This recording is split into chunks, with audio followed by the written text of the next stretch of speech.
In this tutorial, I'm going to go over how to add the canvas to the stretcher frame and how to complete your 3D print with some finishing as well. So you can see here the different parts, and I've went ahead and cut out a piece of canvas. I just traced around the stretcher frame to get an idea of like the size of it, and then cut it out, leaving 2 centimeters or about 1 inch around the tracing so that I have plenty of room to work with. And I'm going to use my trusty glue gun here to put the canvas around the stretcher frame. It doesn't really matter which side you use, but I just decided to use this one. So I am putting hot glue on the front of this frame here.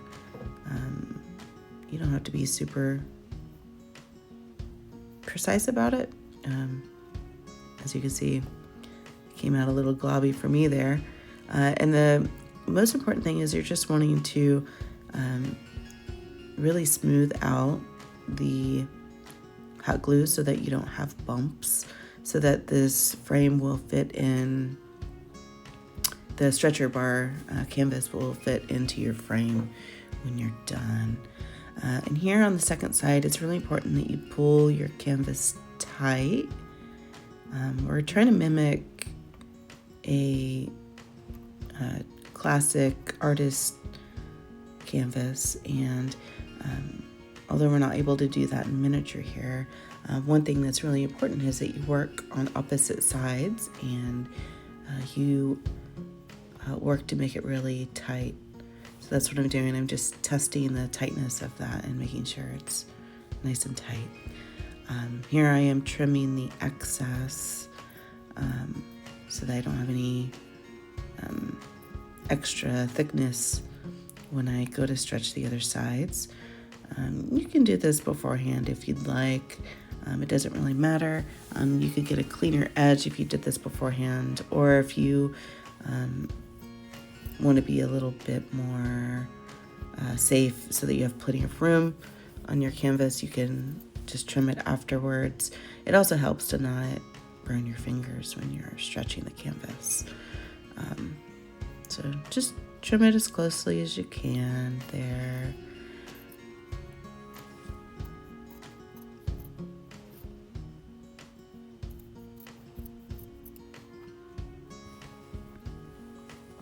And as you work into the corners, you want to kind of figure out what the width is here. I felt like it was easier to trim these edges before stretching them. And then I'm also checking to make sure my hot glue really held on those long sides. And you can just pull out any extra hot glue that happens to ooze out.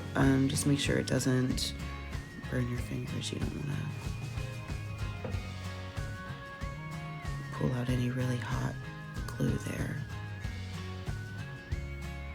Here I am just smoothing out those bumps and making sure that it's nice and thin, but holding down. Okay, here I'm checking the amount of fabric I have, seeing how it folds over. It's really important that you're able to fold this over, but not having too much extra material, so it looks nice and even on the front edge. And you can cut out a little notch. It's a square shaped notch, and you're really cutting to that outside corner there.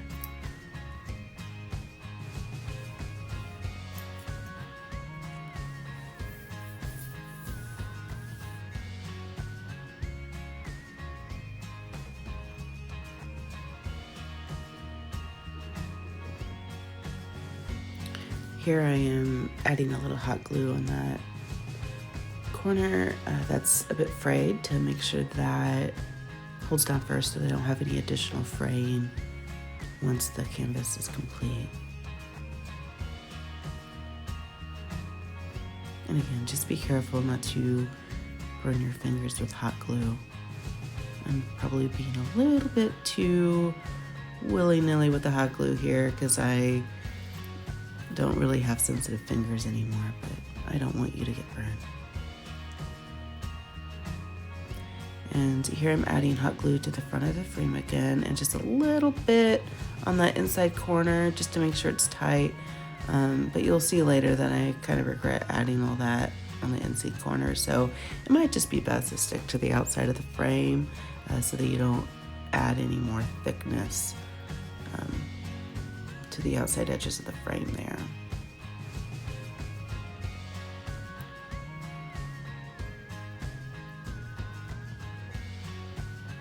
And here I'm just making sure that those frayed edges really hold down tight.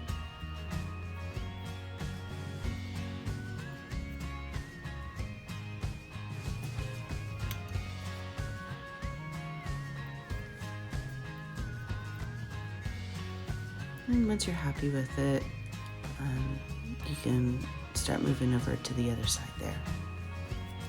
And I kind of like to pull those edges. When you pull the frayed ends, it helps kind of even out the look. And I also think it makes it look a little bit more antique.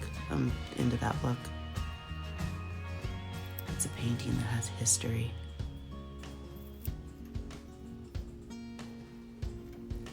All right, and then just go on to the other side.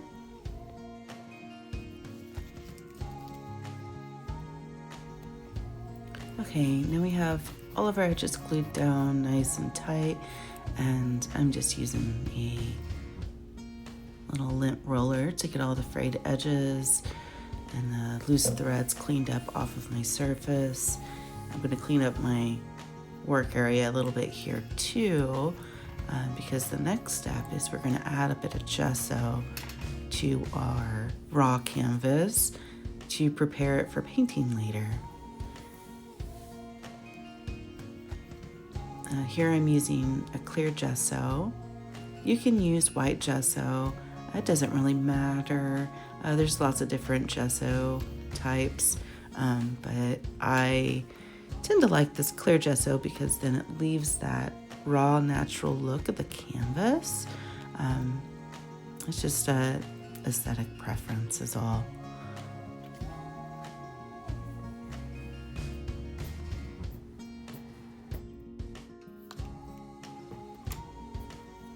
And you just add a little bit directly to the canvas here. This is just the easiest way to do it with working with such a small area. And then you're going to brush that gesso into the canvas, really working it into the fibers. And you can see here I'm running out. So I started small, and then I'm going to work my way into adding just a little bit more. So I'm just going to add a little bit more gesso to this other side to make sure I have plenty of coverage. And I'm just going to brush this in, making sure that I've got my surface completely covered with gesso. You want to make sure that you don't leave any gesso standing on the canvas. It'll show up later. So you really just want the texture of the canvas to show through. The gesso will leave a little bit of a tooth, which is good. And you will sand that later once this has dried.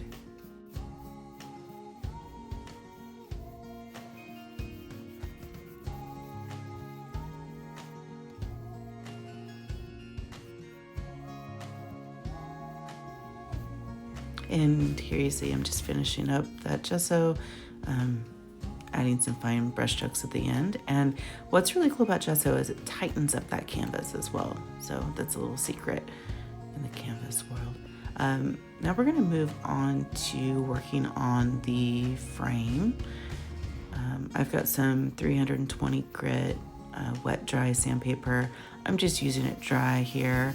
Lay your sandpaper flat and then work your frame in a circular motion. I'm going clockwise and counterclockwise, just doing it until I feel that I've got some of the printing artifacts removed.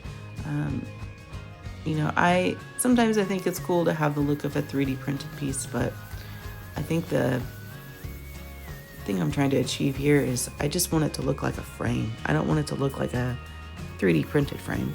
So I'm trying to remove any of those lines here by just sanding it out.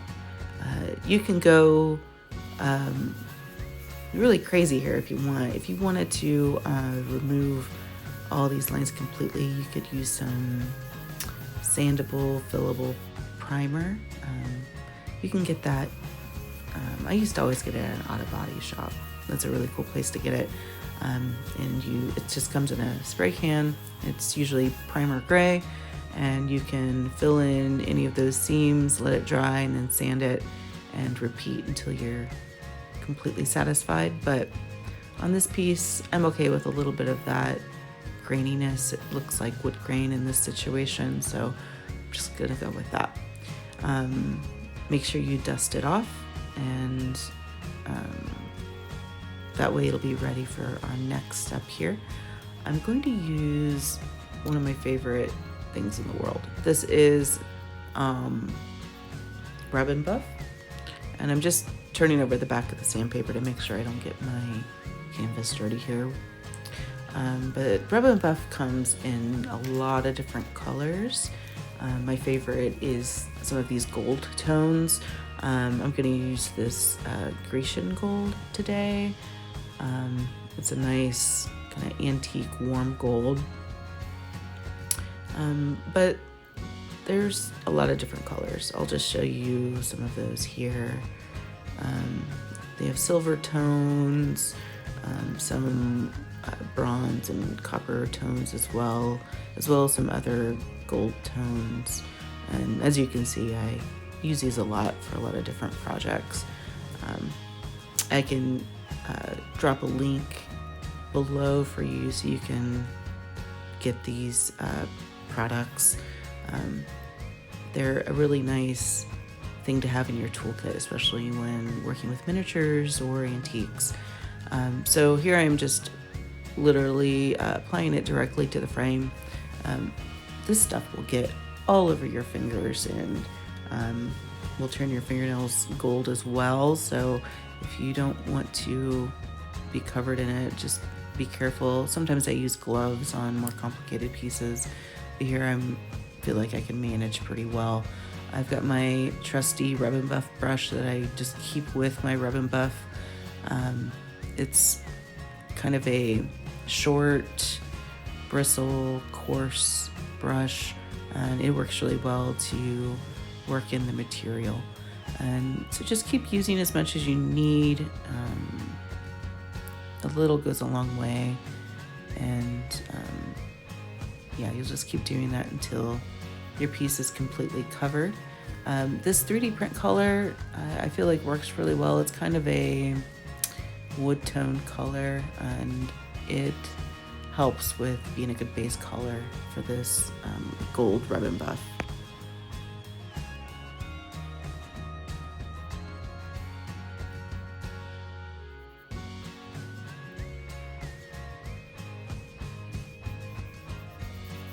Okay, here we are, just finishing up. Feeling pretty satisfied about that. Make sure you get the inside corners because your canvas will show a little bit of that inside corner. Close up your Rub and Buff and let's just check it out, see what it looks like. Alright, I think that's good. That fits really nicely. Now let's go on to the next step here.